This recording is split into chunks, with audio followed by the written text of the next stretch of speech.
नमस्ते. बऱ्याच लोकांना हा प्रश्न असतो की आमचं एक घर आहे पण त्यात आम्ही राहत नाही.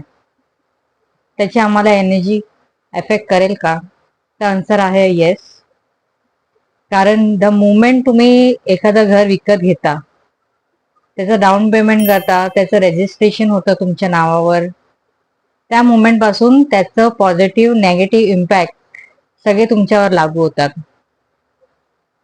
म्हणून जेव्हा तुम्ही घर विकत घेता, तुम्ही त्यात राहा किंवा नका राहू, ते घर वास्तू कंप्लायंट आहे की नाही ते नीट बघून घ्या. Thank you for watching my video. Stay connected.